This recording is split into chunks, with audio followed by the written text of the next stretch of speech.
أعوذ بالله من الشيطان الرجيم پناه وړم الله تعالی شړل شوی شیطان څخه.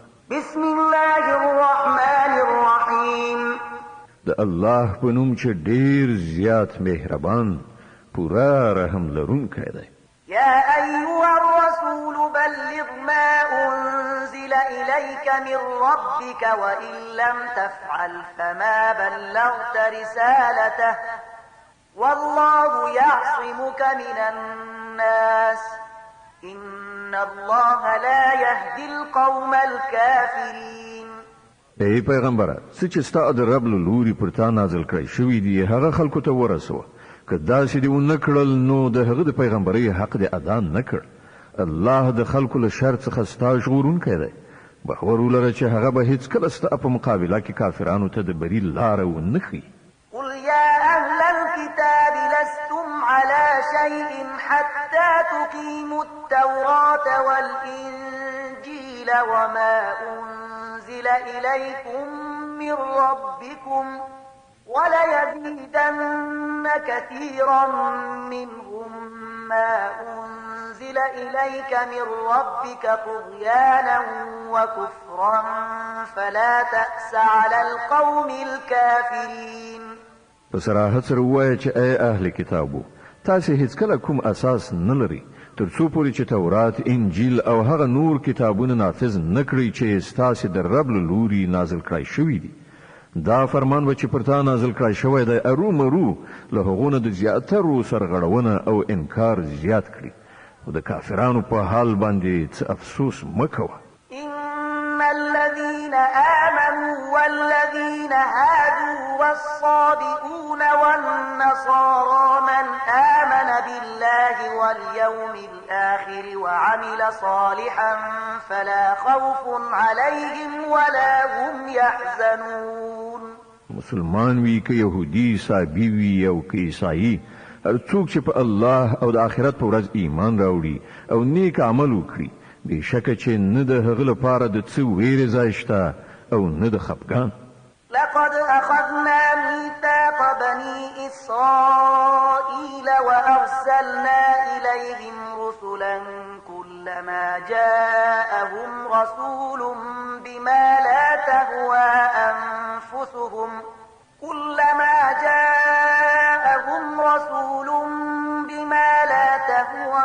أنفسهم فريقا كذبوا وفريقا يقتلون. مونږ له بني اسرائیل څخه کلکه وعده اخیستې او هغو ته مو ډیر پیغمبران لیږلي، خو هر کله چې کوم پیغمبر هغو ته د هغو د نفسي غوښتنو په خلاف څه شی راوړی دی نو چاته د دروغو نسبتونه کړي او څوک یې وژلي. وحسبوا ألا تكون فتنة فعموا وصموا ثم تاب الله عليهم ثم عموا وصموا كثير منهم والله بصير بما يعملون. او لزان سره دا انګیرل ده چې څه فتنه راولاړه نشي، د دې عمله وړاندې کاڼه شول، بیا الله هغو ته بخښنه وکړه، خو له هغو څخه زیاتره کسان لا زیات وړاندې کاڼه شول. الله د هغو دا ټول حرکتونه ګوري. لقد كفر الذين قالوا إن الله هو المسيح ابن مريم وقال المسيح يا بني إسرائيل اعبدوا الله ربي وربكم وقال المسيح يا بني إسرائيل اعبدوا الله ربي وربكم إنه من يشرك بالله فقد حرم الله عليه الجنة إنه من يشرك بالله فقد حرم الله عليه الجنة ومأواه النار وما للظالمين من أنصار. هغه کسان په یقیني توګه کافر شول چې هغوی وویل چې همدا مسیح بن مریم الله دی، په داسې حال کې چې مسیح علیه السلام ویلي و چې ای بني اسرائیلو د الله بندګي وکړئ چې هغه هم زما رب دی او هم ستاسې. چا چې له الله سره څوک شریک وګاڼه الله پر هغه جنت حرام کړی او د هغه استوګنځی دوزخ دی. او د داسې ظالمانو هیڅ مرستندویان نشته. لقد كفر الذين قالوا إن الله ثالث ثلاثة وما من إله إلا إله واحد وإن لم ينتهوا عما يقولون ليمسن الذين كفروا منهم عذاب أليم. هغه خلک په یقیني توګه کافر شول چې ویل الله په دریو کې یو دی، په داسې حال کې چې له یو خدایه پرته هیڅ کوم بل خدای نشته.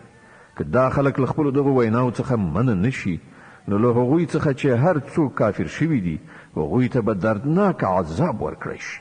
أفلا يتوبون إلى الله ويستغفرونه والله غفور رحيم. نو آیا دوی الله ته توبه نه باسي او له هغه نه بخښنه نه غواړي؟ الله ډیر بخښونکی او رحم کوونکی دی. ما المسيح ابن مريم إلا رسول قد خلت من قبله الرسل وأمه صديقة كانا يأكلان الطعام انظر كيف نبين لهم الآيات ثم انظر أنا يؤفكون. مسیح بن مریم علیه السلام له پیغمبر نه پرته نور څه نو، له هغه نه مخکې هم نور زیات پیغمبران تیر شوي دي. د هغه مور یو رښتیا پاله ښځه وه او هغوی دواړو خواړه خوړل. ګوره موږ په څه شان د هغوی په وړاندې د حقیقت نښانې څرګندې کړي دي. بیا وګوره دوی کوم لوري ته اړول کیږي. قل أتعبدون من دون الله ما لا يملك لكم ضرا ولا نفعا والله هو السميع العليم. دوی ته وایه آیا تاسې له الله نه پرته د داسې شي بندګي کوئ چې نه تاسې ته د ضرر رسولو واک وس لري او نه د ګټې، په داسې حال کې چې د هر څه اورېدونکی او په هر څه پوهېدونکی خو یوازې الله دی. قل يا أهل الكتاب لا تغلوا في دينكم غير الحق ولا تتبعوا أهواء قوم قد ضلوا من قبل وأضلوا كثيرا ولا تتبعوا أهواء قوم قد ضلوا من قبل وأضلوا كثيرا وضلوا عن سواء السبيل.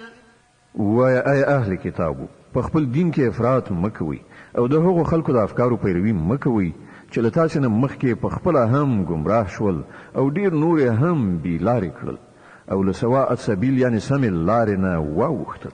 لعن الذين كفروا من بني إسرائيل على لسان داود وعيسى بن مريم ذلك بما عصوا وكانوا يعتدون.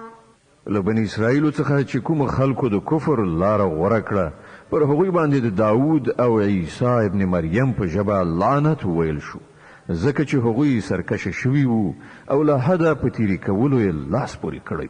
كانوا لا يتناهون عن منكر فعلوه لبئس ما كانوا يفعلون. هغوی د بدو چارو له سرته رسولو څخه یو د بل منع کول پرېښي وو. ناوړه کړنلاره وه چې هغوی غوره کړه. ترى كثيرا منهم يتولون الذين كفروا لبئس ما قدمت لهم أنفسهم أن سخط الله عليهم وفي العذاب هم خالدون. نن ته له هغوی څخه زیاتره داسې خلک ویني چې د مؤمنانو په مقابله کې د کفارو ملاتړ او ملګرتیا کوي. په یقیني توګه ډیر بد عاقبت دی چې د هغوی نفسونو د هغوی لپاره تیار کړی دی. الله پر هغوی په غضب شوی دی او هغوی په همیشني عذاب کې اوسیدونکي دي. ولو كانوا يؤمنون بالله والنبي وما أنزل إليه ما اتخذوهم أولياء ولكن كثيرا منهم فاسقون. که پر اختیار سره دا خلق د الله پیغمبر او هغه څه منونکي وایي چې پر پیغمبر باندې نازل شوی وو نو هیڅ کله به د مؤمنانو په مقابله کې کافران خپل دوستان نه نیول مګر له هغوی څخه خو زیاتره خلق د خدای له اطاعت نه وتلي دي. لتجدن أشد الناس عداوة للذين آمنوا اليهود والذين أشركوا ولتجدن أقربهم مودة للذين آمنوا الذين قالوا إنا نصارى ذلك بأن منهم قسيسين ورهبانا وأنهم لا يستكبرون. تبه د مؤمنانو په دښمنۍ کې تر ټولو زیات سخت يهوديان او مشرکان عمومي او د مؤمنانو لپاره به په دوستۍ کې ډیر نږدې هغه خلک عمومي چې هغوی ویلي و چې موږ نصارایو دا له دې امله چې په هغوی کې عبادت کوونکي عالمان او تاریکو دنیا فقیران مندل کیږي او په هغوی کې نفسي غرور نشته. د المائده مبارکه سوره چې په مدینه منوره کې را نازله شوې ده د قران عظیم شان 15مه سوره ده. تلاوت او پښتو ترجمه یې له 83 آیت څخه اوري. وإذا سمعوا ما أنزل إلى الرسول ترى أعينهم تفيض من الدمع مما عرفوا من الحق يقولون ربنا آمنا فاكتبنا مع الشاهدين. کله چې هغوی هغه کلام واوري چې پر پیغمبر نازل شوی دی نو ته به وګوري چې د حق پیژندنې له امله د هغو په سترګو کې اوښکې ډنډي. هغوی په لوړ غږ وایي چې پروردګاره مونږ ایمان راوړ زمونږ نوم په شاهدي ویونکو کې ولیکه.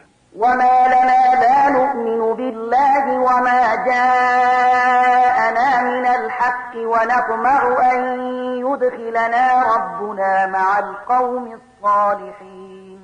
او هغوی وایي چې خنو مونږ ولې په الله ایمان را نوړو او کوم حق چې مونږ ته راغلی دی هغه ولې ونه منو په داسې حال کې چې مونږ د دې خبرې هیلهمند یو چې زمونږ رب دې مونږ په صالحانو کې حساب کړي. فأثابهم الله بما قالوا جنات تجري من تحتها الأنهار خالدين فيها وذلك جزاء المحسنين. د هغوی د دې وینا له امله الله هغو ته داسې جنتونه ورکړل چې تر هغو لاندې ویالې بهیږي او هغوی به پکې د تل لپاره اوسیږي. دا د ښې کړن لارې غوره کوونکو بدله ده. والذين كفروا وكذبوا بآياتنا أولئك أصحاب الجحيم. پاتې شول هغه کسان چې هغوی زموږ د آیاتونو له منلو څخه سر وغړاوه او هغه یې دروغ وانګیرل نو هغوی د دوزخ وړ دي.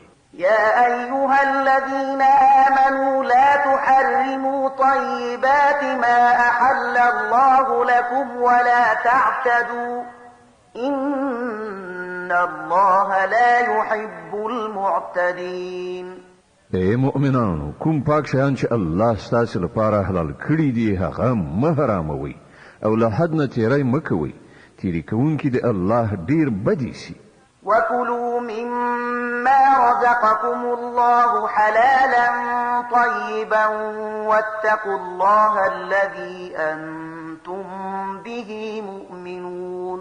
څه شی چې الله حلال او پاک روزي تاسو ته درکړی ده هغه خورئ څښئ او د هغه خدای له نافرمانی څخه په څنګه اوسئ چې پر هغه مو ایمان راوړی دی. لا يؤاخذكم الله باللغو في أيمانكم ولكن يؤاخذكم بما عقدتم الأيمان فكفارته إطعام 10 مساكين من أوسط ما تطعمون أهليكم فكفارته إطعام 10 مساكين من أوسط ما تطعمون أهليكم أو كسوتهم أو تحرير رقبة فمن لم يجد فصيام 3 أيام ذلك كفارة أيمانكم إذا حلفتم واحفظوا أيمانكم كذلك يبين الله لكم آياته لعلكم تشكرون. تاسې چې کومې بابیزه او غیر ارادي لوړې کوئ یعنی قسمونه خورئ پر هغو مو الله نه نیسي او کومې لوړې یعنی قسمونه چې تاسې له پوهې او ادراک سره کوئ پر هغو به مو ارومرو هغه ونیسي د داسې قسمونو ماتولو کفارت دا ده چې لسو مسکینانو ته له هغو منځنۍ درجې خوړو څخه ورکړئ چې تاسې خپلې کورنۍ ته ورکوئ یا هغوی په جامه پټ کړئ یا یو غلام آزاد کړئ او څوک چې د دې وس نه لري هغه د 3 ورځې روژه ونیسي دا ستاسې د قسمونو کفاره ده چې کله قسم وخورئ او ماتې کړئ د خپلو قسمونو ساتنه وکړئ په دې توګه الله خپل حکمونه تاسې ته څرګندوي په کار ده چې تاسې شکر وباسئ. يا أيها الذين آمنوا إنما الخمر والميسر والأنصاب والأزلام رجس من عمل الشيطان فاجتنبوه لعلكم تفلحون.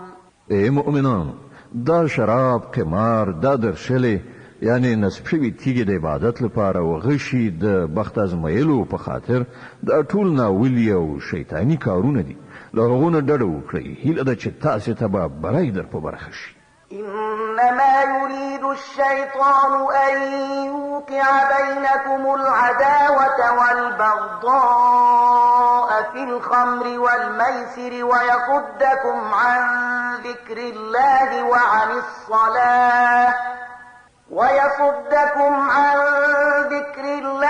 وعن الصلاة فهل أنتم منتهون. شیطان خدا غواړي چې د شراب او خمار په وسیله ستاسې په منځ کې عداوت او دښمني واچوي او تاسې د خدای له یادولو او لمانځه څخه منع کړي نو آیا تاسې له دې چارو څخه لاس اخلئ؟ وأطيعوا الله وأطيعوا الرسول واحذروا فإن توليتم فاعلموا أنما على رسولنا البلاغ المبين.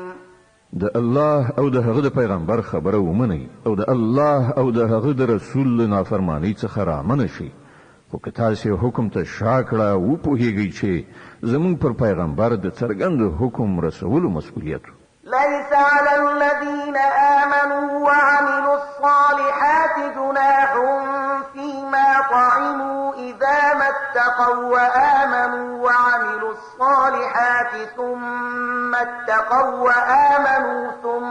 اتقوا وأحسنوا والله يحب المحسنين. څوک چې ایمان راوړي او غوره چارې سرته ورسوي هغوی چې مخکې څه خوړلي څښلي وو په هغو به ونیول شي په دې شرط چې په آینده کې له هغو شیانو څخه ځان وژغوري چې حرام کړای شوي دي او پر ایمان ټینګ ودرېږي او ښه کارونه وکړي بیا چې له کومو شیانو منع وشي له هغو څخه لاس واخلي او څه چې د خدای امر وي هغه ومني بیا د خدای له ویرې سره ښه کړنلاره ونیسي الله نیک عمله خلق خوښوي. يا أيها الذين آمنوا ليبلونكم الله بشيء من الصيد تناله أيديكم ورماحكم ليعلم الله من يخافه بالغيب فمن اعتدى بعد ذلك فله عذاب أليم. اے مؤمنانو الله به تاسې د هغه ښکار په وسیله په سخت ازموینه کې واچوي چې بیخي ستاسې د لاسونو او نیزو تر کنټرول لاندې راغلي وي د دې لپاره چې ولیدل شي چې له تاسې نه څوک له هغه نه په غیاب کې ویریږي نو چا چې له دې اخطار نه وروسته د الله له ټاکل شوي حد نه تیری وکړ د هغه لپاره دردناک عذاب دی. يا أيها الذين آمنوا لا تقتلوا الصيد وأنتم حرم ومن قتله منكم متعمدا فجزاء مثل ما قتل من النعم يحكم به ذوى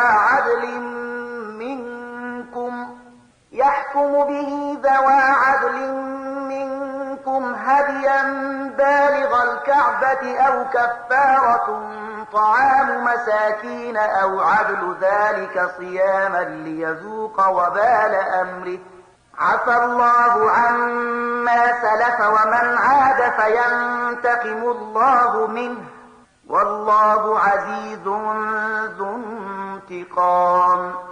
اے مؤمنان د احرام په حالت کې ښکار مو وژنئ او کله تاسو نه چا په پوهه او ادراک سره داسې وکړل نو کوم څاروی چې هغه وژلی وي نو د همغه انډول یو څاروی به له هغو څارویو نه نظر ورکوي چې د هغه فیصله له تاسو نه دوه تنه عادلان وکړي او دا نظرانه به کعبې ته رسوله کیږي که دا نه وي نو د دې ګناه په کفاره کې به څو مسکینانو ته خواړه ورکوي یا به د هغو په اندازه روژې نیسئ تر څو چې هغوی د خپلو کړو خوند وڅکي مخکې چې څه شوي هغه الله بخلي خو اوس که چا بیا دا حرکت وکړ نو له هغه نه به الله غچ واخلي الله په ټولو بر لاس دی او د غچ اخیستنې واک وس لري أحل لكم صيد البحر وطعامه متاعا لكم وللسيارة وحرم عليكم صيد البر ما دمتم حرما واتقوا الله الذي إليه تحشرون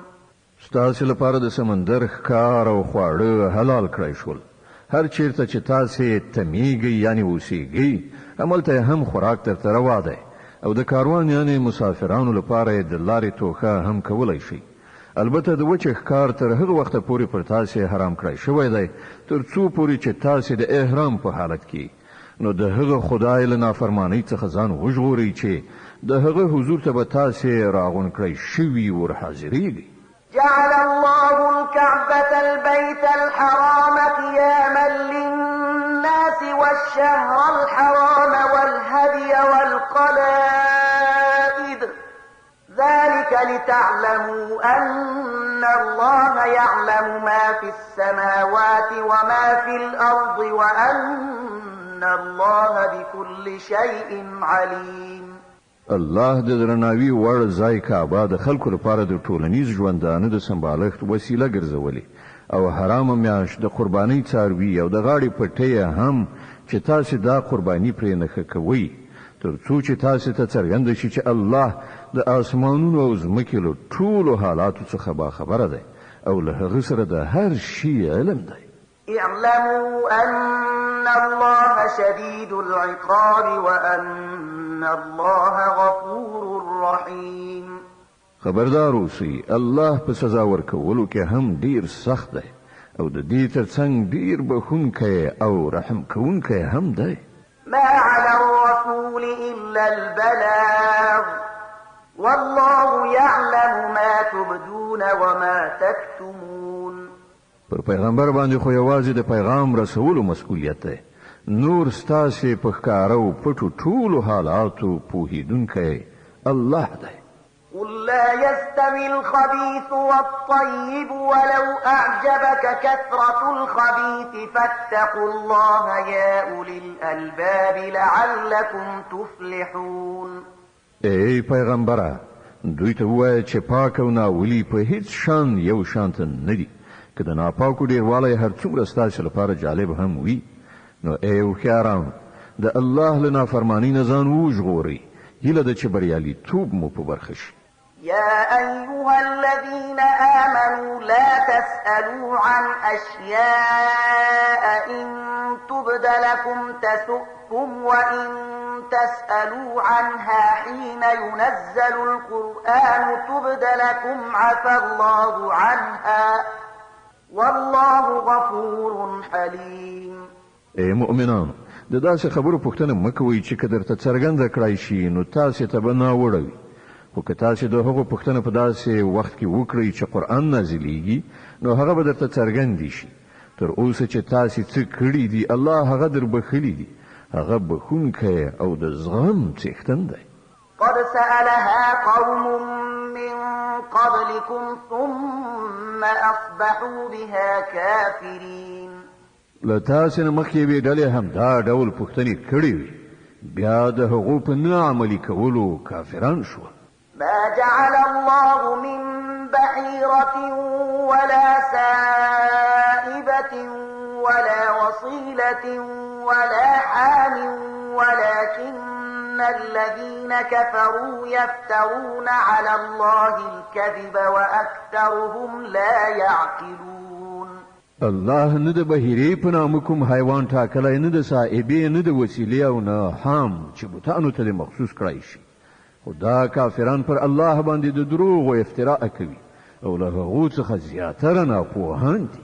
وإذا قيل لهم تعالوا إلى ما أنزل الله وإلى الرسول قالوا حسبنا ما وجدنا عليه آباءنا أولو كان آباؤهم لا يعلمون شيئا ولا يهتدون. او کله چې هغو ته ویل کېږي چې د هغه قانون په لوري راشي چې الله نازل کړی دی او د پیغمبر خواته راشي، نو هغوی په جواب کې وایي چې زموږ لپاره خو صرف هماغه کړنلاره بس ده چې پر هغې باندې موږ خپل پلرونه نیکونه میندلي دي. آیا دوی د پلرونو نیکونو څخه تقلید کوي که څه هم چې هغوی په هیڅ ونه پوهیږي او له سمې لارې نه خبر قدر هم نه وي؟ يا أيها الذين آمنوا عليكم أنفسكم لا يضركم من ضل إذا اهتديتم إلى الله مرجعكم جميعا فينبئكم بما كنتم تعملون. اے مؤمنان، د ځان فکر وکړئ. د بل چا بېلاریتوب تاسې ته زیان نشي رسولی که تاسې په خپله پر سمه لاره یاست. د الله لوري ته ستاسې ټولو ورګرځېدل دي، بیا به هغه تاسې ته دروغ ښیي چې تاسې څه کول. يا أيها الذين آمنوا شهادة بينكم إذا حضر أحدكم الموت حين الوصية اثنان ذوى عدل منكم أو آخران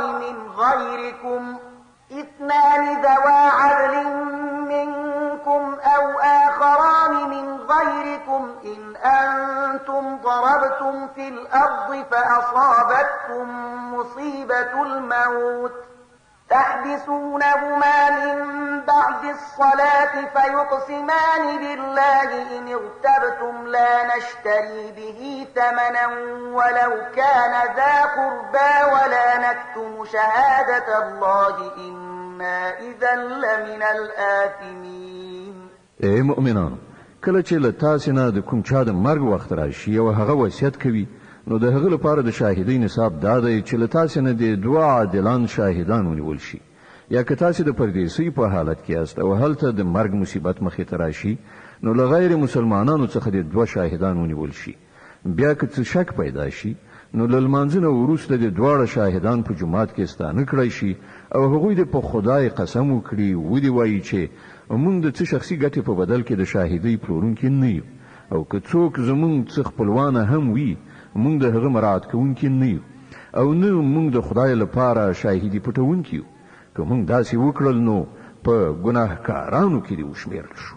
فإن عثر على أنهما استحقا إثما فآخران يقومان مقامهما من الذين استحق عليهم الأوليان فيقسمان بالله لشهادتنا أحق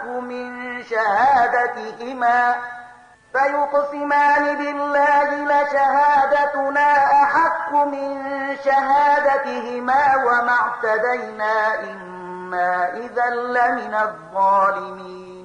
خو که ښکاره شي چې دغو دواړو خپل ځان په ګناه کې اخته کړی دی، نو بیا د هغو په ځای دې دوه نور داسې کسان چې د هغوی په پرتله د شاهدۍ ویلو زیات اهلیت لري، له هغو خلکو څخه دې راپاڅېږي چې د هغو حق خوړل شوی وي او هغوی د په خدای قسم وخوري ودې وایي چې زموږ شاهدي د هغو د شاهدۍ په پرتله زیاته په حق ده او موږ په خپله شاهدۍ کې څه زیاته نه دی کړی. که موږ داسې وکړو نو له ظالمانو څخه دې وشمېرل شو. ذلك أدنى أن يأتوا بالشهادة على وجهها أو يخافوا أن ترد أيمان بعد أيمانهم واتقوا الله واسمعوا والله لا يهدي القوم الفاسقين. په دې ترتیب زیاته هیله کېدای شي چې خلک به بیخي رښتیا شاهدي ووهي، یا به لږ تر لږه له دې خبرې وویریږي چې د هغو قسمونو وروسته نه چیرته په دوهمو قسمونو تردید شي. له الله نه وویریږي او د هغه حکم واورئ. الله نافرماني کوونکي له خپلې لارښودنې څخه بې برخې کوي. يوم يجمع الله الرسل فيقول ماذا أجبتم قالوا لا علم لنا إنك أنت علام الغيوب.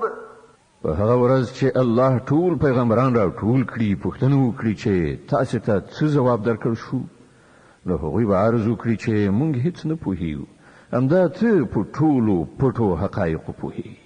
إذ قال الله يا عيسى ابن مريم اذكر نعمتي عليك وعلى والدتك إذ أيدتك بروح القدس تكلم الناس في المهد وكهلا وإذ علمتك الكتاب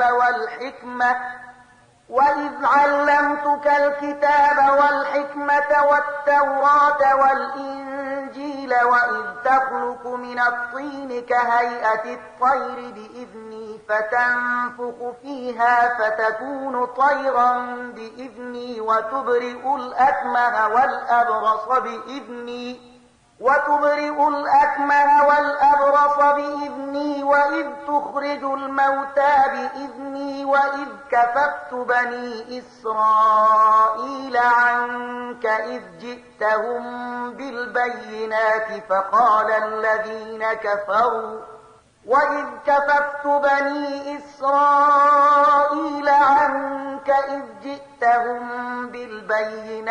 فقال الذين كفروا منهم إن هذا إلا سحر مبين.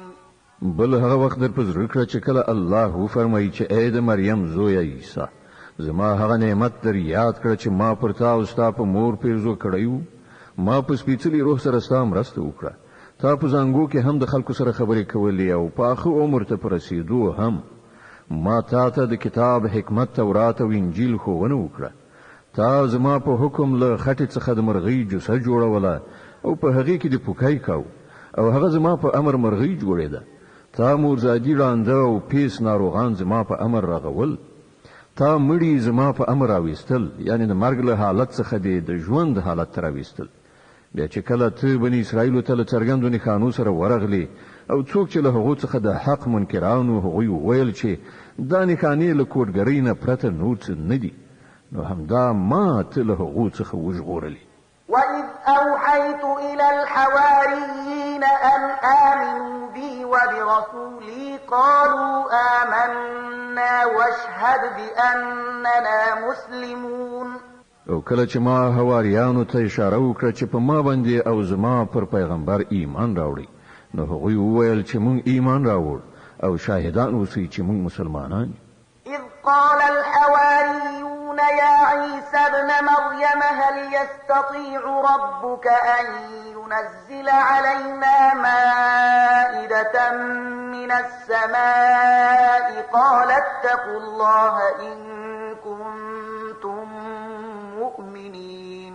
د حواریانو په لړ کې دا پیښه هم په یاد لره چې کله حواریانو وویل ای عیسی ابن مریم آیا ستا رب پر موږ باندې له اسمانو د خوړو یو دسترخوان را کوزولی شي نو عیسی علیه السلام وویل له الله نه ویریږئ که مؤمنان یاست. قالوا نريد أن نأكل منها وتطمئن قلوبنا ونعلم أن قد صدقتنا ونكون عليها من الشاهدين. هغوی وویل موږ صرف دومره غواړو چې له دې دسترخوان نه خواړه وخورو او زموږ زړه ډاډه وي او موږ ته څرګنده شي چې تا چې موږ ته څه ویلي دي هغه رښتیا دي او موږ ورباندې شاهدان اوسو. قال عيسى ابن مريم اللهم ربنا أنزل علينا مائدة من السماء تكون لنا عيدا لأولنا وآخرنا وآية منك وارزقنا وأنت خير الرازقين. له هغه وروسته عیسی ابن مریم دعا وکړه خدایا زمونږ ربه پر موږ باندې له اسمانه یو دسترخوان را کوز کړه چې زموږ لپاره زموږ د اوسنیو او راتلونکو نسلونو لپاره د خوښۍ موسم وګرځي او ستا له لورې یوه نښانه وي او موږ ته روزي راکړه او ته ډېر ښه روزي رسان یې. قال الله إني منزلها عليكم فمن يكفر بعد منكم فإني أعذبه عذابا لا أعذبه أحدا من العالمين. الله جواب ورکړ زه پر تاسو باندې د هغه را کوزونکی یم خو وروسته له هغه چې له تاسې نه څوک کافر شي هغه ته به زه داسې سزا ورکړم چې په نړۍ کې مې هیچ چاته نه وي ورکړي. وإذ قال الله يا عيسى ابن مريم أأنت قلت للناس اتخذوني وأمي إلهين من دون الله قال سبحانك ما يكون لي أن أقول ما ليس لي بحق إن كنت قلته فقد علمته تعلم ما في نفسي ولا أعلم ما في نفسك إنك أنت علام الغيوب. لنډه دا کله چې د دې ښېګڼو په یادولو الله وفرمایي چې ای عیسی ابن مریم آیا تا خلکو ته ویلي و چې له خدایه پرته ما او زما مور هم په خدایي سره ونیسئ؟ نو هغه به په ځواب کې عرض وکړي چې سبحان الله، زما دا کار نه و چې هغه څه مې ویلي وای چې د هغې ویل زما لپاره حق نه و. که ما داسې خبره کړې وي نو ته به ارومرو پرې عالم یې.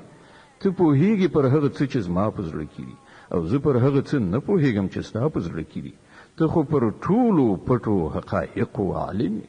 ما قلت لهم إلا ما أمرتني به أن اعبدوا الله ربي وربكم وكنت عليهم شهيدا ما دمت فيهم فلما توفيتني كنت أنت الرقيب عليهم وأنت على كل شيء شهيد. ما له هغه څه نه پرته نور هیڅ شی نه دی ویلي چې تا راته امر کړی دا چې د الله بندګي وکړي چې هم زما رب دی او هم ستاسې رب. زه تر هغه وخته پورې د هغو څارونکی یم چې تر څو پورې زه د هغو په منځ کې یم. کله چې تا زه بیرته دروغ وختم نو ته پر هغو څارونکی وي او ته خو پر ټولو شیانو څارونکی. إن تعذبهم فإنهم عبادك وإن تغفر لهم فإنك أنت العزيز الحكيم. اوس که ته هغو ته سزا ورکړې نو هغوی ستا بندګان دي او که بخښنه ورته وکړې نو ته بر لاس او د حکمت خاوند. قال الله هذا يوم ينفع الصادقين صدقهم لهم جنات تجري من تحتها الأنهار خالدين فيها أبدا رضي الله عنهم ورضوا عنه ذلك الفوز العظيم. هلته به الله فرمایي دا هغه ورځ ده چې په هغې کې رښتینو ته د هغو رښتینولي ګټه رسوي. د هغو لپاره داسې باغونه دي چې تر هغو لاندې ویالې بهیږي. دلته به هغوی د تل لپاره اوسي. الله له هغو نه راضي شو او هغوی له الله نه خوښ شول. همدا ستر بریالیتوب دی. لله ملك السماوات والأرض وما فيهن وهو على كل شيء قدير. د ځمکې اسمانونو او ټول موجوداتو پادشاهي یوازې د الله ده او هغه پر هر څه قادر دی. د الانعام مبارکه سوره چې په مکې معظمه کې را نازله شوې ده د قرآن عظیم شان شپږمه سوره ده. 115 آیاتونه لري. تلاوت او پښتو ترجمه یې له لومړي آیت څخه اورئ. بسم الله الرحمن الرحيم.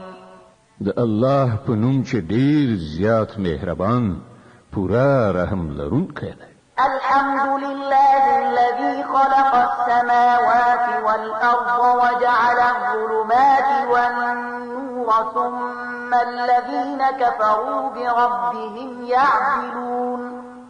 ثنا ستاینه الله لره ده چې ځمکه او اسمانونه هست کړل رڼا او تیارې پیدا کړې. بیا هم هغه کسان چې د حق بلنې له منلو نه انکار کړی دی نور د خپل رب سیالان ګڼي. هو الذي خلقكم من طين ثم قضى أجلا وأجل مسمى عنده ثم أنتم تمترون. هماغه ذات دی چې تاسې له خټې نه پیدا کړی بیا یې ستاسې لپاره د ژوند یوه نیټه وټاکله او یوه بله نیټه هم دا چې د هغه په وړاندې ټاکل شوې ده خو تاسې یې چې په شک کې لوېدلي یاست. وهو الله في السماوات وفي الأرض يعلم سركم وجهركم ويعلم ما تكسبون. ما یو خدای په اسمانونو کې هم دی او په ځمکه کې هم ستاسو په ښکارا او پټو ټولو حالاتو پوهیږي او کومه بدیانی کی چې تاسو ګټي له هغې څخه خبر ده. وما تأتيهم من آية من آيات ربهم إلا كانوا عنها معرضين. د خلکو حال دا دی چې د هغو د پروردګار له نښانو څخه هیڅ کومه نښانت داسې نشته چې د هغو مخې ته راغلي وي او هغوی ورڅخه مخ نه وي اړولی. فقد كذبوا بالحق لما جاءهم فسوف يأتيهم أنباء ما كانوا به يستهزئون. لکه همدا اوس چې کوم حق هغو ته راغی نو هغه هم دروغ وګڼه. ښه ده په کوم شي پورې چې هغوی تر اوسه پورې مسخرې کوي ډېر ژر به د هغه په باب څه خبرونه هغو ته ورسي. ألم يروا كم أهلكنا من قبلهم من قرن مكناهم في الأرض ما لم نمكن لكم وأرسلنا السماء عليهم مدرارا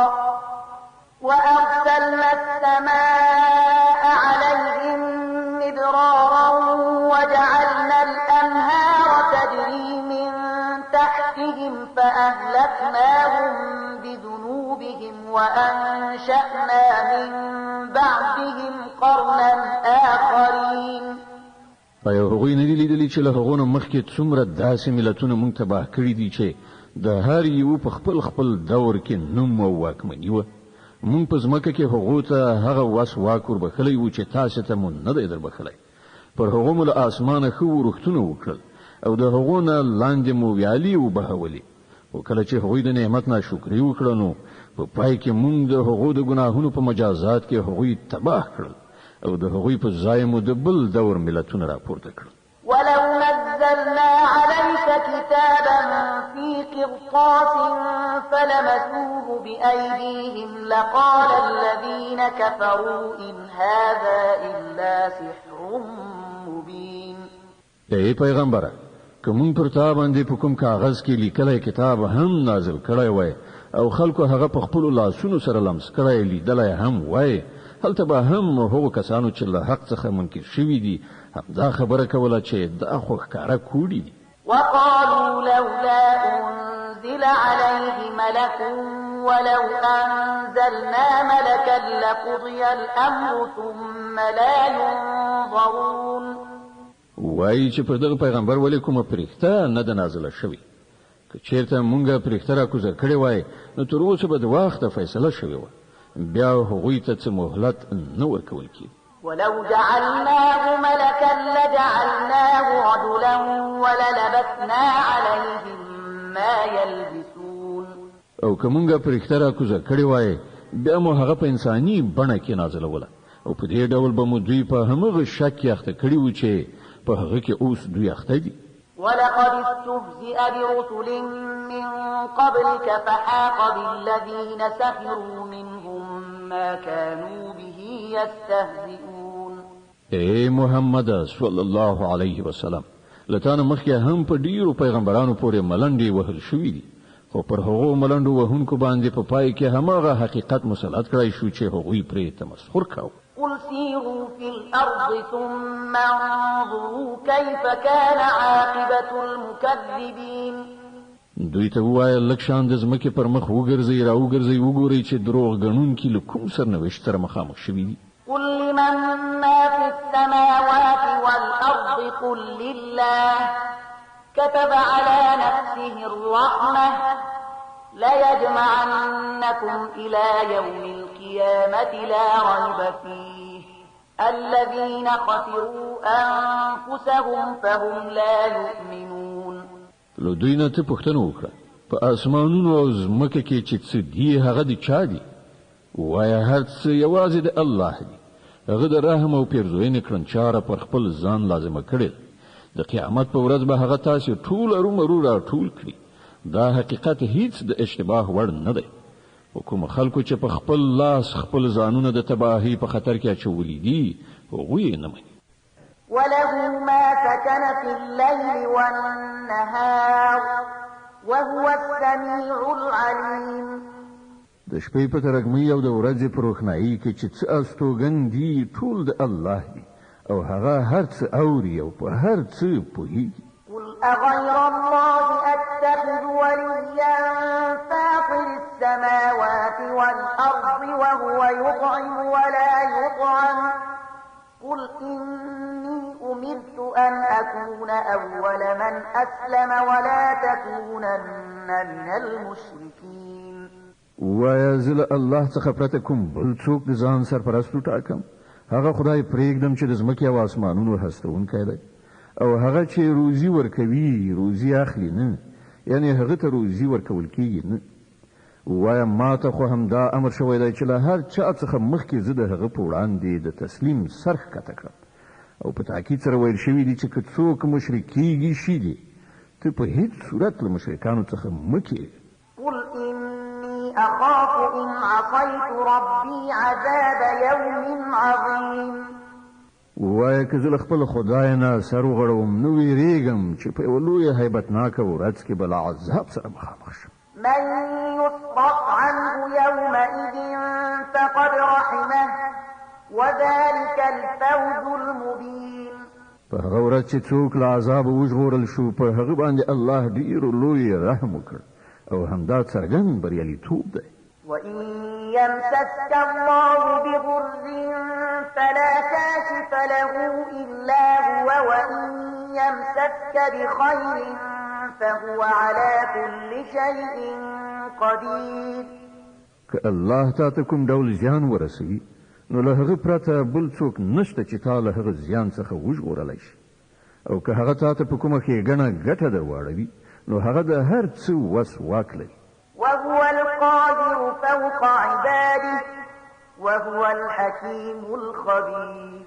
هغه پر خپلو بندګانو پوره برلاسی واکمن دی او د حکمت څښتن او باخبره دی.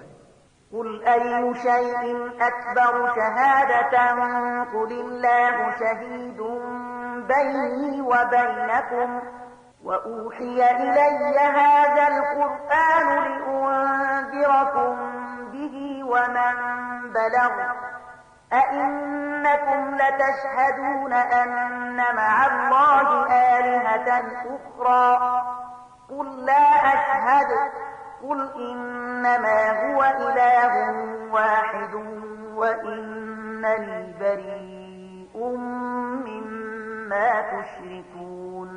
له دوی نه پوښتنه وکړه د چا شاهدي تر هر چا لویه ده؟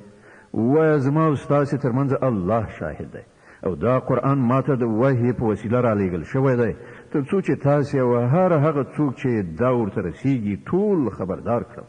آیا په رښتیا سره تاسې دا شاهدي وهلی شئ چې له الله سره نور خدایان هم شته؟ ووایه زه خو دا شاهدي هیڅکله نشم ویلی. ووایه خدای خو هماغه یو دی او زه له هغه شرک څخه په قطعي ډول بیزار یم چې تاسې پکې اخته یاست. الذين آتيناهم الكتاب يعرفونه كما يعرفون أبناءهم الذين خسروا أنفسهم فهم لا يؤمنون. کوم کسانو ته چې مونږ کتاب ورکړی دی هغوی دا خبره داسې بې له اشتباه څخه پیژني لکه چې هغوی د خپلو زامنو په پیژندنه کې له هیڅ اشتباه سره نه مخامخ کیږي. او کوم کسانو چې په خپله خپل ځان په تباهۍ کې اچولی دی هغوی دا نه مني. ومن أظلم ممن افترى على الله كذبا أو كذب بآياته إنه لا يفلح الظالمون. او له هغه چا نه به غټ ظالم څوک وي چې پر الله باندې د دروغو بهتان ووایي یا د الله نښانې دروغ وګڼي. دا یقیني د داسې ظالمانو هیڅکله بری نشي موندلی. ويوم نحشرهم جميعا ثم نقول للذين أشركوا أين شركاؤكم الذين كنتم تزعمون. په کومه ورځ چې موږ دوی ټول راپاڅوو او له مشرکانو څخه پوښتنه وکړو چې اوس ستاسې هغه انګېرلي برخوال چیرته دي چې تاسې هغه خپل خدایان ګڼلي وو؟ ثم لم تكن فتنتهم إلا أن قالوا والله ربنا ما كنا مشركين. نو هغوی به له دې پرته بله فتنه راپورته نشي کړای چې یعنې په دې دروغو ویلو خوله وازه کړي چې ای زموږ باداره پر تا باندې قسم چې موږ هیڅکله مشرکان نه وو. انظر كيف كذبوا على أنفسهم وضل عنهم ما كانوا يفترون. وګوره په هغه وخت کې به دوی په څه ډول خپله پر خپل ځان دروغ وټپي او هلته به د هغو ټول خود ساخته معبودان تري تم شي. ومنهم من يستمع إليك وجعلنا على قلوبهم أكنة أن يفقهوه وفي آذانهم وقرا وإن يروا كل آية لا يؤمنوا بها حتى إذا جاءوك يجادلونك يقول الذين كفروا إن هذا إلا أساطير الأولين. له دوی نه ځینې کسان داسې دي چې غوږ ږدي ستا خبرې اوري خو حق دا دی چې موږ د هغوی په زړونو باندې پردې اچولي دي چې د هغو له امله هغوی پرې هیڅ نه پوهېږي او د هغو په غوږونو کې مو کوڼوالی پیدا کړی دی چې د هر څه له اورېدو سره سره هم څه نه اوري. هغوی که هره نښانه وګوري ایمان پرې نه راوړي ان تر دې چې کله هغوی تا ته راشي د سره شخړه کوي. نو له هغوی څخه چې کومو کسانو د انکار فیصله کړې ده هغوی د ټولو خبرو له اورېدو وروسته همدا وایي چې دا له یوې زړې کیسې پرته نور څه نه دي. وهم ينهون عنه وينأون عنه وإن يهلكون إلا أنفسهم وما يشعرون. هغوی د دې حق له منلو څخه خلک منع کوي او په خپله هم ورڅخه لرې تښتي. هغوی فکر کوي چې په خپل دغه حرکت سره تا ته څه زیان اړولی شي په داسې حال کې چې اصلا هغوی په خپله د خپلې تباهي وسایل برابروي خو هغوی د دې شعور نه لري. ولو ترى إذ وقفوا على النار فقالوا يا ليتنا نرد ولا نكذب بآيات ربنا ونكون من المؤمنين. کاش کې تا د هغه وخت حالت لیدلی شوی چې هغوی د دوزخ په غاړه ودرول شي. په هغه وخت کې به هغوی وایي چې کاش کې څه داسې چاره کېدی چې موږ بیرته دنیا ته لیږل شوي وای او د خپل رب نښانې به مو دروغ نه ګڼلې او ایمان به مو راوړی. بل بدا لهم ما كانوا يخفون من قبل ولو ردوا لعادوا لما نهوا عنه وإنهم لكاذبون. په حقیقت کې به هغوی دا خبره صرف له دې کبله وکړي چې په کوم حقیقت باندې چې هغوی پرده غوړولې وه په هغه وخت کې به هغه بې پردې څرګند د هغوی په مخ کې ایښي وي او که هغوی بیرته د خپل پخواني ژوندانه لوري ته ولېږل شي نو بیا به همغه هر څه سرته ورسوي چې هغوی ورڅخه منع کړی شوي دي. هغوی خو دي دروغجن له دې امله د خپلې دغې هیلې په څرګندولو کې به هم له دروغو ویلو څخه کار واخلي. وقالوا إن هي إلا حياتنا الدنيا وما نحن بمبعوثين. ولو ترى إذ وقفوا على ربهم قال أليس هذا بالحق قالوا بلى وربنا قال فذوقوا العذاب بما كنتم تكفرون. نن دوی وایي ژوند چې هر څه دی صرف د همدې دنیا ژوند دی او موږ به له مرګه وروسته هیڅکله دوهم ځل پام نه څولی شو. کاش کې تا هغه منظر لیدلی شوی چې کله دوی د خپل رب په وړاندې ودرولی شي په هغه وخت کې به د هغو رب له هغو څخه پوښتنه وکړي آیا دا حقیقت نه دی؟ دوی به ووایي ولې نه؟ ای زموږ ربه همدا حقیقت دی. هغه به وفرمایي ښه نو اوس له حقیقت څخه د خپل انکار په مجازات کې د عذاب خوند واخلئ.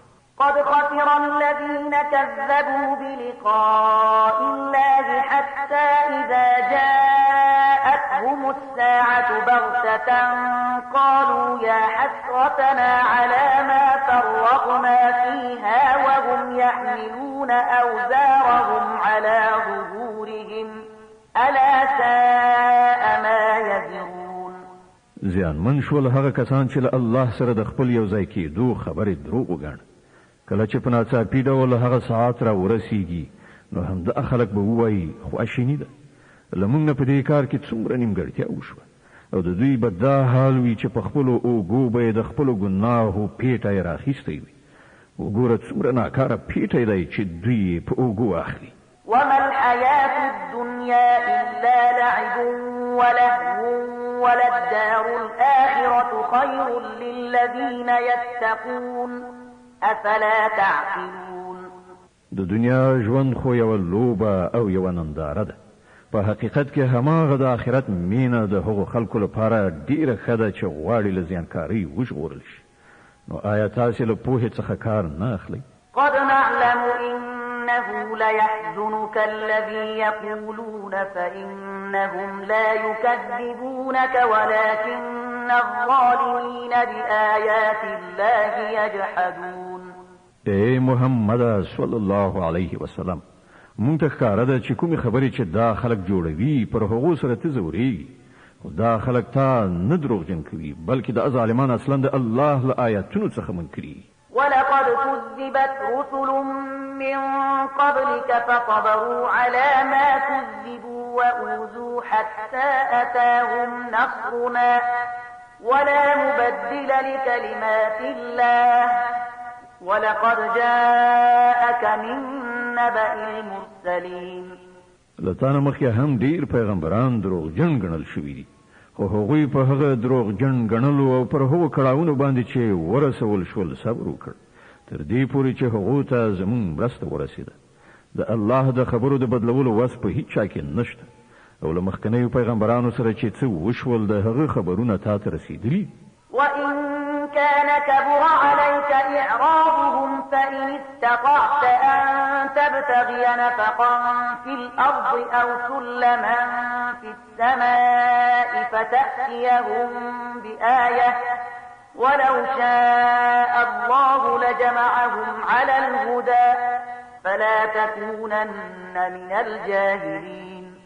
بیا هم که د هغو خلکو مخړونه ستا لپاره د زغملو وړ نه وي، نو که دې زور رسیږي په ځمکه کې تونل ولټوه یا اسمان ته زینه کښېږده او هغوی ته د کومې نښانې راوړلو هڅه وکړه. که الله غوښتي وای نو هغوی ټولې پر سمه لاره راغونډولی شول. نو ناپوهه کېږه مه. إنما يستجيب الذين يسمعون والموتى يبعثهم الله ثم إليه يرجعون. د حق بلنې ته هغه خلک لبیک وایي چې اورېدونکي پاتې شول مړي، نو هغوی خو به الله له قبرونو څخه راپاڅوي او بیا به هغوی د هغه محکمې ته د وړاندې کېدو لپاره بیرته راوستل شي. وقالوا لولا نزل عليه آية من ربه قل إن الله قادر على أن ينزل آية ولكن أكثرهم لا يعلمون. دوی وایي چې پر دغه پیغمبر باندې د ده د رب له لوري کومه نښانه ولې نه نازلېږي. وایه الله د نښانې نازولو بشپړ وس واک لري، خو له هغو څخه زیاتره خلک په ناپوهۍ کې اخته دي. وما من دابة في الأرض ولا طائر يطير بجناحيه إلا أمثالكم ما فرطنا في الكتاب من شيء ثم إلى ربهم يحشرون. په ځمکه کې خوځېدونکي کوم ساکاښ او په هوا کې په وزرونو سره الوتونکي کوم مارغه ته وګوره، دا ټول همدا ستاسې په څېر انواع دي. موږ د هغو د تقدیر په لیکنه کې څه نیمګړتیا نه ده پرېښې، بیا دا ټول د خپل رب لوري ته ورغونډېږي. والذين كذبوا بآياتنا صم وبكم في الظلمات من يشاء الله يضلله ومن يشاء يجعله على صراط مستقيم. کوم خلک چې زموږ نښانې دروغجنې ګڼي هغوی کاڼه او ګونګیان دي، په ترږمیو کې لوېدلي دي.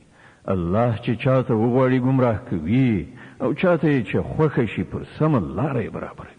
د الانعام سوره چې په مکې معظمې کې رانازله شوې ده، د قرآن عظیم شان شپږمه مبارکه سوره ده، 115 آیاتونه لري. تلاوت او پښتو ترجمه یې تاسې له 40 آیت څخه اورئ. قل أرأيتكم إن أتاكم عذاب الله أو أتتكم الساعة أغير الله تدعون إن كنتم صادقين. دوی ته وایه لږ شان غور وکړئ راوښئ که کله پر تاسو باندې د الله له لوري کوم لوی غم راځي یا ورستای ساعت را رسیږي نو آیا په هغه وخت کې تاسو له الله نه پرته کوم بل څوک بلی وای کرښتینیاست بل إياه تدعون فيكشف ما تدعون إليه إن شاء وتنسون ما تشركون په هغه وخت کې تاسو هم دا الله بلی بیا که د هغه خوښه شي نو د هغه غم یعنی مصیبت راوستل پر تاسو زندوي په داسې وختونو کې تاسو خپل انګیرلي شریکان هیروي ولقد أرسلنا إلى أمم من قبلك فأخذناهم بالبأساء والضراء لعلهم يتضرعون لتانا مخکې مونږ ډیرو قومونو ته پیغمبران لیږلي او هغه قومونه مو په کړهونو او غمونو اخته کړل تر څو چې هغوی له عاجزۍ سره زمونږ په وړاندې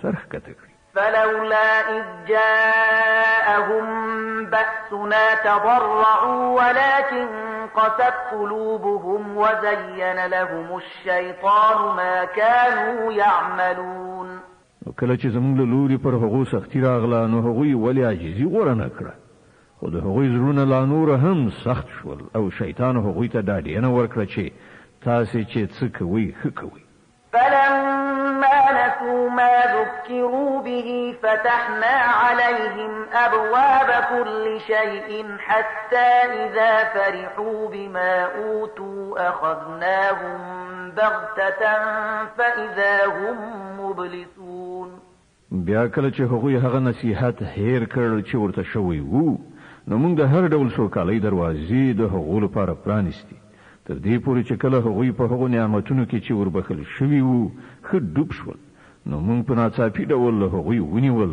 او په دې وخت کې د هغو دا حالت چې له هرې ښېګڼې څخه ناامید فقطع دابر القوم الذين ظلموا والحمد لله رب العالمين په دې توګه د هغو خلکو سټه ویستل شو یعنی بیخي پرې شو چې هغوی ظلم کړی او ثنا ستاینه د الله رب العالمین لپاره قل أرأيتم إن أخذ الله سمعكم وأبصاركم وختم على قلوبكم من إله غير الله يأتيكم به انظر كيف نصرف الآيات ثم هم يصدفون اے محمد صلی الله علیه وسلم دوی ته وایه کله مو په دې هم څه فکر کړی دی چې الله ستاسو لیدنه او اوریدنه د څخه واخلي او ستاسو زړونه مهر کړي نو له الله نه پرته بل کوم خدای شته چې تاسو ته دا قواوې بیرته درکړی شي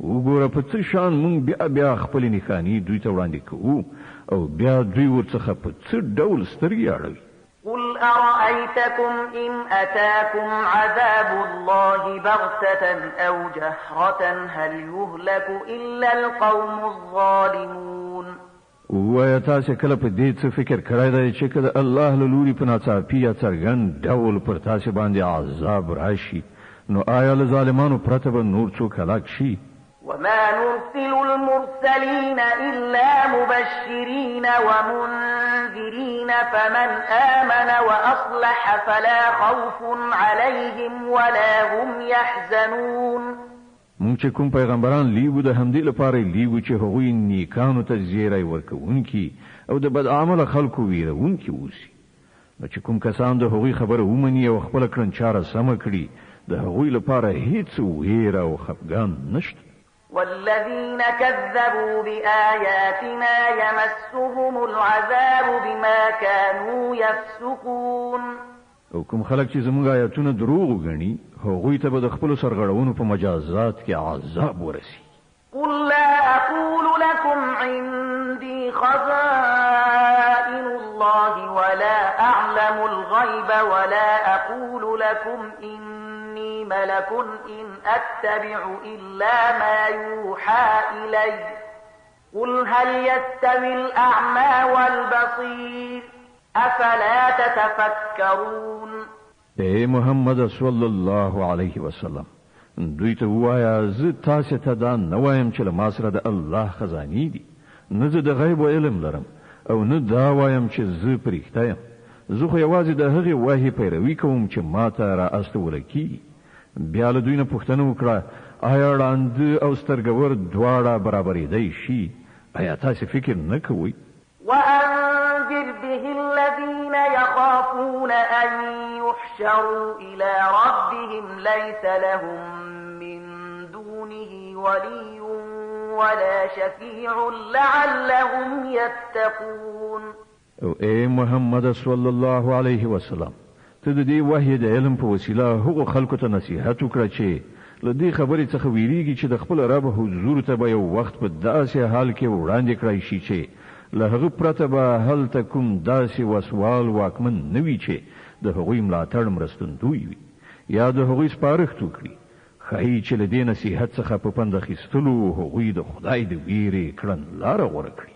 ولا تطرد الذين يدعون ربهم بالغداة والعشي يريدون وجهه ما عليك من حسابهم من شيء وما من حسابك عليهم من شيء ما عليك من حسابهم من شيء وما من حسابك عليهم من شيء فتطردهم فتكون من الظالمين. او کوم خلک چې شپه او ورځ رب ته لاس په دعا دي او د هغه خوښي غواړي هغوی له خپل ځانه لرې مشړه. د هغوی له حساب نه د هیڅ شي پیټی پر تا نشته او ستا له حساب نه د هیڅ شي پیټی پر هغو نشته. د دې لپاسه هم که ته هغوی لرې وشړې نو په ظالمانو کې به وشمېرل شي. وكذلك فتنا بعضهم ببعض ليقولوا أهؤلاء من الله عليهم من بيننا أليس الله بأعلم بالشاكرين. په اصل کې مونږ په دې توګه له دې خلکو څخه ځینې د دینو نورو په وسیله په ازمایښت کې اچولي ترڅو هغوی دوی وګوري وایي آیا دغه دی هغه خلک چې پر دوی باندې زمون په منځ کې د الله لورینه او مهرباني شوې ده؟ هو آیا خدای خپل شکر ایستونکي بندگان له دوی نه ډیر ښه نه پیژني؟ وإذا جاءك الذين يؤمنون بآياتنا فقل سلام عليكم كتب ربكم على نفسه الرحمة أنه من عمل منكم سوءا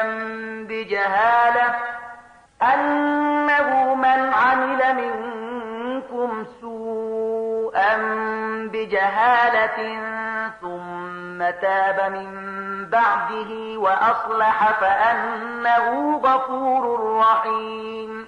کله چې تا ته هغه خلک راشي چې زمون پر آیاتونو ایمان راوړي نو هغوی ته ووایه سلام پر تاسي. ستاسې رب د رحم او مهربانۍ کړنچاره پر خپل ځان باندې لازمه کړې ده.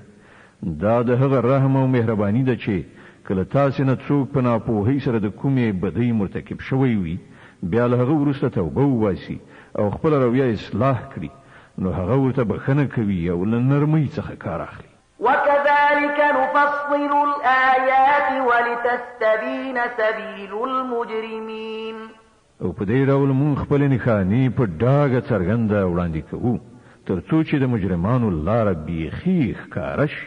قل إني نهيت أن أعبد الذين تدعون من دون الله قل لا أتبع أهواءكم قد ضللت إذا وما أنا من المهتدين. اے محمد صلی الله علیه وسلم، دوی ته وایي چې تاسو چې له الله نه پرته نور بلئ د هغو له بندګۍ کولو نه زه منع کړی شوی یم.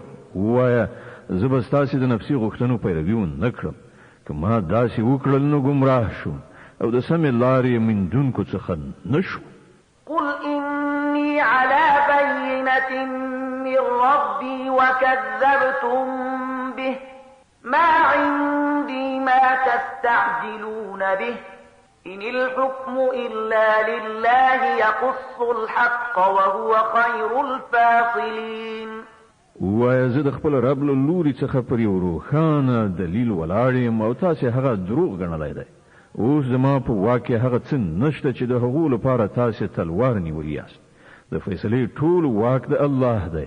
همغه حق بیانوي او همغه ډیر ښه فیصله کوونکی دی.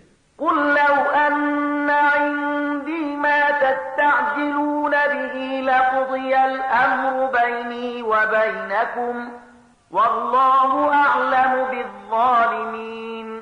وای که چیرته هغه شی زما په واکه وای چې تاسو په تلوار سره د هغه غوښتنه کوي نو زما او تاسو ترمنځ به د وخت فیصله شوی و، خو الله ډیر ښه پوهیږي چې له ظالمانو سره څه معامله کول غواړي. وعنده مفاتح الغيب لا يعلمها إلا هو ويعلم ما في البر والبحر وما تسقط من ورقة إلا يعلمها ولا حبة في ظلمات الأرض ولا رطب ولا يابس إلا في كتاب مبين. له هغه سره د غیبو کلیګانی دي چې له هغه نه پرته بل څوک پرې نه پوهي. په وچه او بو کې چې هر څه دی له ټولو څخه هغه خبر ده. لونه څخه کومه راولیدونکې پاڼه داسې نشته چې هغه پر عالم نه وي. د زمکه په ترګمې پردو کې کومه دانه داسې نشته چې هغه ورڅخه با خبره نه وي. وچ او لاندې ټول په یو روښانه کتاب کې لیکل شوی. وهو الذي يتوفاكم بالليل ويعلم ما جرحتم بالنهار ثم يبعثكم فيه ليقضى أجل مسمى ثم إليه مرجعكم ثم ينبئكم بما كنتم تعملون. ما غدای چې د شپې ستاسو ساګانې اخلي او د ورځې چې څه کوي پر هغه پوهیږي. بیا په بل ورځ هغه تاسو د همدې ژوند ژواک په نړۍ کې راپاتوي تر څو چې د ژوند ټاکلې موده سره ورسیږي. په پای کې د همغه لوري تاسو ورګرځیدل دي. بیا به هغه تاسو ته وښیي چې تاسو څه کوئ. وهو القاهر فوق عباده ويرسل عليكم حفظة حتى إذا جاء أحدكم الموت توفته رسلنا وهم لا يفرطون. پر خپل بندگانو هغه بشپړ وس واک لري او پر تاسو څارونکي ټاکي لیږي تر دې پورې چې کله له تاسو څخه د کوم یو د مرګ نیټه را رسیږي نو د هغه لېږل شوی پرښتې د هغه ساه اخلي او د خپل فریضې په سرته رسولو کې یو بڅره لندون نه کوي. ثم ردوا إلى الله مولاهم الحق ألا له الحكم وهو أسرع الحاسبين. بیا ټول د الله د خپل حقيقي بادار په لوري بیرته راوستل کی. خبردار اوسئ د فیصلې ټول واکمنۍ د همغه په لاس کې دي او هغه په حساب اخیستو کې ډیر چټک دی. قل من ينجيكم من ظلمات البر والبحر تدعونه تضرعا وخفية لئن أنجانا من هذه لنكونن من الشاكرين. اے محمد صلی الله علیه وسلم له دوی نه پوښتنه وکړه د بیدیا او سمندر په تیارو کې څوک تاسو له خطرونو څخه ژغوري؟ څوک دی چې له هغه څخه تاسو د کړهو په وخت کې په زارۍ او په پټه پټه دعاوې غواړي؟ چاته وایي چې کته له دې بلا څخه مونږ وژغورلو نو مونږ به رومرو شکر وایستونکي اوسو. قل الله ينجيكم منها ومن كل كرب ثم أنتم تشركون.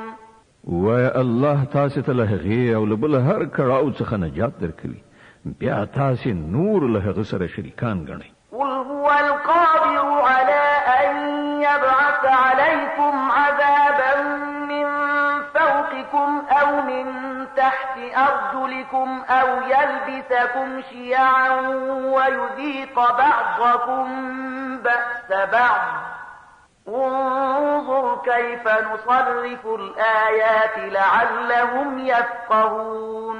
وایا هغه په دې قادر دی چې پر تاسو کوم عذاب له پاسه نازل کړي یا تاسو تر قدمونو لاندې نه راپورته کړي یا تاسو په ډلو ویشي په یوې ډلې باندې د بلې ډلې د زور خوند څکي. وګوره موږ په شان په مکرره توګه له بیلابیلو لارو څخه خپل نښانې دوی ته وړاندې کوو ښایي چې دوی په دې حقیقت باندې وپوهیږي.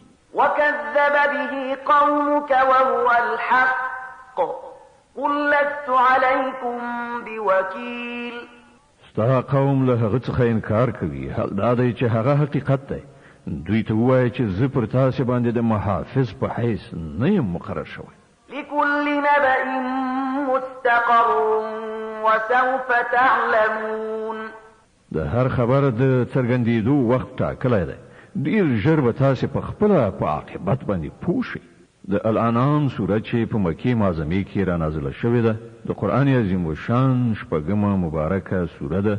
115 آیاتونه لري. تلاوت او پښتو ترجمه یې له 88 آیت څخه اورئ. وإذا رأيت الذين يخوضون في آياتنا فأعرض عنهم حتى يخوضوا في حديث غيره وإما ينسينك الشيطان فلا تقعد بعد الذكرى مع القوم الظالمين. او اے محمد صلی الله علیه وسلم کله چې ته وګورې چې خلک زمون په آیاتونو کې نکتې لټوي یعنی اهانت کوي نو د هغو له څنګ نه پاتېږه تر دې پورې چې هغوی دا بحثونه پرېږدي په نورو خبرو پیل وکړي. او که کله شیطان تا په هیره کې واچوي نو چې څه وخت دا خطا احساس کړي له هغه وروسته بیا د دې ظالمانو څنګ ته مه کښېنه. وما على الذين يتقون من حسابهم من شيء ولكن ذكرى لعلهم يتقون. د هغوی له حساب څخه د هیڅ کوم شي مسؤلیت پر پرهیزګارانو باندې نشته.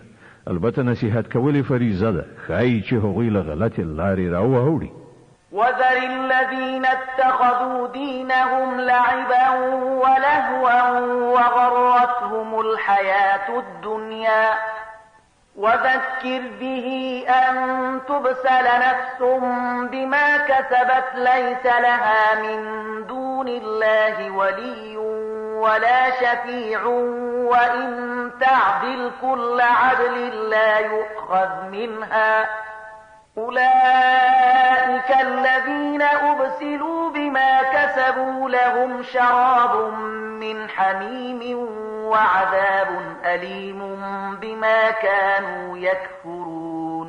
هغه خلک پرېږده چې هغوی خپل دین لوبه او ننداره جوړه کړې ده او د دنیا ژوندانه غولولي دي. هو خو د دې قرآن په اورولو نصیحت کوونکی او پند ورکوونکی اوسه چې چیرته کوم څوک د خپلو کړو وړو په ګناه کې اخته نشي او اخته هم په داسې حال کې وي چې له الله نه د هغه د ژغورلو لپاره کوم ملاتړ او مرستندوی او سپارښتکوونکی نه وي او که هغه د هر ممکن شي په فدیه ورکولو د ځان خلاصولو غواړي نو هغه به هم ورڅخه قبوله نه کړی شي ځکه چې داسې خلک خو به د خپلو عملونو په نتیجه کې ونیول شي. هغو ته به له حق څخه د خپل انکار په مجازات کې د څښلو خوټېدلې یعنی جوش اوبه او دردناک عذاب ورکړل شي. قل أندعو من دون الله ما لا ينفعنا ولا يضرنا ونرد على أعقابنا بعد إذ هدانا الله كالذي استهوته الشياطين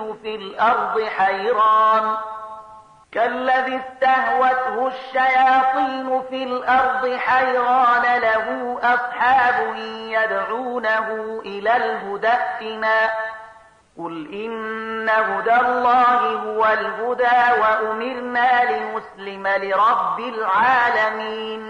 اے محمد صلی الله علیه وسلم لدوینه پوښتنه وکړه آیا مونږ الله نه پرته هغه وبلو چې نه مونږ ته ګټه رسولای شي نه زیان او کله چې الله مونږ ته سم لار راښودلې ده نو آیا مونږ اوس په خپلو پوندو شاته وڅرخیږو؟ آیا مونږ خپل حالت د هغه چا په څیر کړو چې شیطانانو هغه په بیدیا کې لار ورکای کړی وي او هغه حیران لالهانده ګرځي را ګرځي په داسې حال کې چې ملګري ورته ناری وهي چې داسې راشه دا سمه لاره ده؟ وایه په حقیقت کې خو سمه رهبري یوازې د الله رهبري ده او د هغه لخوا مونږ ته دا امر شوی دی چې د کائناتو د څښتن په وړاندې د اطاعت سر ښکته کړئ. وأن أقيموا الصلاة واتقوه وهو الذي إليه تحشرون. المنز قائم کړئ او د هغه له نافرمانۍ څخه ځان وژغورئ د همغه لوري ته ستاسې ټولو ورتګ دی. وهو الذي خلق السماوات والأرض بالحق ويوم يقول كن فيكون قوله الحق وله الملك يوم ينفخ في الصور عالم الغيب والشهادة وهو الحكيم الخبير. هماغه ذات دی چې اسمانونه او ځمکه په حق پیدا کړي او په کومه ورځ چې هغه وایي چې پاتې را ټول شي په همغه ورځ به هغوی هم داسې شي. د هغه وینا حق ده او په کومه ورځ چې شپېلۍ یعنی سور پوکړی شي په هغه ورځ به پاچاهي د همغه وي. هغه په پټو او ښکارو هر څه پوه دی او د حکمت خاوند او باخبر دی. وَإِذْ قَالَ إِبْرَاهِيمُ لِأَبِيهِ آزَرَ أَتَتَّخِذُ أَصْنَامًا آلِهَةً إِنِّي أَرَاكَ وَقَوْمَكَ فِي ضَلَالٍ مُبِينٍ. د ابراهیم علیه السلام ماجرا یاد کړه چې کله هغه خپل پلار آزر ته ویلیو آیا ته بوتان په خدای سره نیسي؟ زه خو تا او ستا قوم په ښکاره ګمراهۍ کې وینم. وكذلك نري إبراهيم ملكوت السماوات والأرض وليكون من الموقنين. مونږ په دې ډول ابراهیم علیه السلام ته د ځمکې او اسمانونو د سلطنت نظام وښودلی او د دې لپاره مو ښودلی و چې هغه له باور کوونکو څخه شي. فلما جن عليه الليل رأى كوكبا قال هذا ربي فلما أفل قال لا أحب الآفلين. لکه چې کله شپه پرې خوره شوه نو هغه یو ستوری ولید وی ویل دا زما رب دی او کله چې هغه پرېوته نو وی ویل په پرېوتونکي پورې خو زما زړه تړلی نه دی. فلما رأى القمر بازغا قال هذا ربي فلما أفل قال لئن لم يهدني ربي لأكونن من القوم الضالين. بیا چې کله سپوږمۍ ځلانده تر سترګو شوه نو وی ویل دا دی زما رب او کله چې هغه هم پرېوتله نو وی ویل که زما رب ما ته لارښوونه نه وای کړې نو زه به هم له ګمراهانو څخه شوی وای. فلما رأى الشمس بازغة قال هذا ربي هذا أكبر فلما أفلت قال يا قوم إني بريء مما تشركون. بیا چې کله لمر روښانه ولید نو وی ویل دا دی زما رب دا تر ټولو لوی دی او کله چې هغه هم پرېوت نو ابراهیم आवाज وکړ ای قومه زه له هغو ټولو نه بیزار یم چې تاسې هغه له خدای سره شریک کړئ. إني وجهت وجهي للذي فطر السماوات والأرض حنيفا وما أنا من المشركين. ما خو یو لوري ته په میلان کولو د هغه ذات خواته مخ اړولی دی چې هغه ځمکه او اسمانونه پیدا کړي او زه هیڅ کله له شرک کوونکو څخه نه یم. وحاجه قومه قال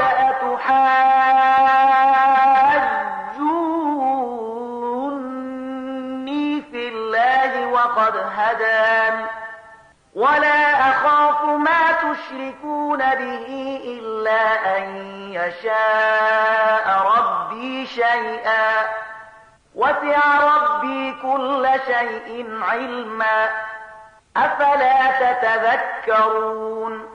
د هغه قوم له هغه سره په جګړه لاس پورې کړ نو هغه قوم ته وویل آیا تاسو د الله په کار کې له ما سره جنګیږئ په داسې حال کې چې هغه ماته سمه لاره راښودلې ده او زه ستاسو له انګیرلو شریکانو څخه نه ویریږم.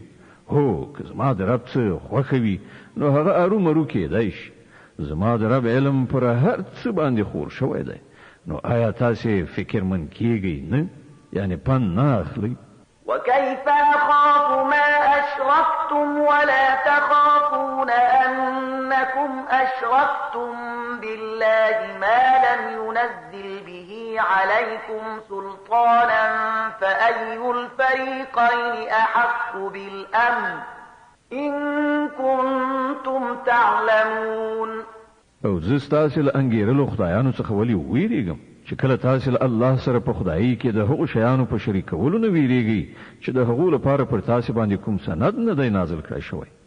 لمونږ دواړو ډلو نه کومه یوه زیاته د نه ویرېدو او ډاډینې وړ ده راوښیي که تاسې څه علم لرئ الذين آمنوا ولم يلبسوا إيمانهم بظلم أولئك لهم الأمن وهم مهتدون په حقیقت کې خو امنیت د همغو کسانو لپاره دی او پر سمه لاره برابر همغه کسان دي چې ایمان یې راوړی او خپل ایمان په ظلم نه دی ملوث کړی وتلك حجتنا آتيناها إبراهيم على قومه نرفع درجات من نشاء إن ربك حكيم عليم دا زمونږ هغه حجت چې مونږ ابراهیم علیه السلام ته د هغه د قوم په مقابل کې ورکړ مونږ چې چاته وغواړو لوړې درجې ور په برخه کوو حق دا دی چې ستا رب ډیر د حکمت خاوند او د علم څښتن دی ووهبنا له إسحاق ويعقوب كلا هدينا ونوحا هدينا من قبل ومن ذريته داود وسليمان وأيوب ويوسف وموسى وهارون وكذلك نجزي المحسنين او مونږ ابراهیم علیه السلام ته اسحاق علیه السلام او یعقوب علیه السلام غوندې زوجات ورکړ او هر یو ته مو سمه لار وښودله همغه سمه لار چې له دې نه مخکې مو نوح علیه السلام ته ورښودلې وه او د همغه له اولادې نه مونږ داود علیه السلام سلیمان علیه السلام ایوب علیه السلام یوسف علیه السلام موسی علیه السلام او هارون علیه السلام ته هدایت ورکړ په دې توګه مونږ نیکو کارانو ته د هغوی د نیکۍ مکافات ورکوو وزكريا ويحيى وعيسى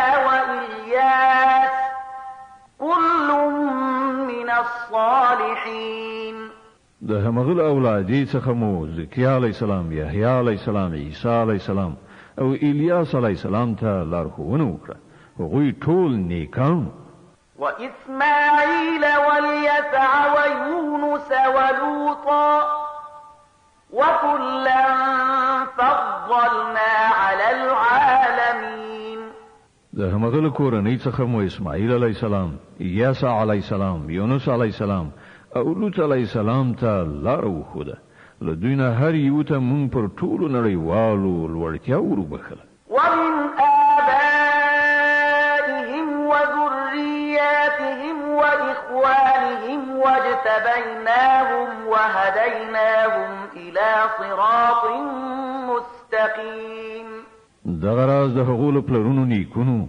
د هغو له اولادې او د هغوی له ورونو څخه زیاترو باندې مونږ پیرزوینه وکړه هغوی مو د خپل خدمت لپاره غوره کړل او هغوی ته مو د سمې لارې ښوونه وکړه ذلك هدى الله يهدي به من يشاء من عباده ولو أشركوا لحبط عنهم ما كانوا يعملون دا د الله هغه هدایت دی په هغه سره چې هغه له خپلو بندګانو څخه چاته وغواړي لارښوونه کوي خو که کله هغوی شرک کړی وای نو د هغوی ټول عملونه به عبث ګرځېدلي وای أولئك الذين آتيناهم الكتاب والحكم والنبوة فإن يكفر بها هؤلاء فقد وكلنا بها قوما ليسوا بها بكافرين دا همغه کسانو چې موږ ورته کتاب شریعت او پیغمبري ورکړي و اوس که دا خلک د هغه له منلو څخه انکار کوي نو پروا نشته مونږ څه نورو خلکو ته دا نعمت ورسپارلی دی چې له هغه څخه منکران نه وي صدق الله العظیم الله ستر رښتیا ویونکی دی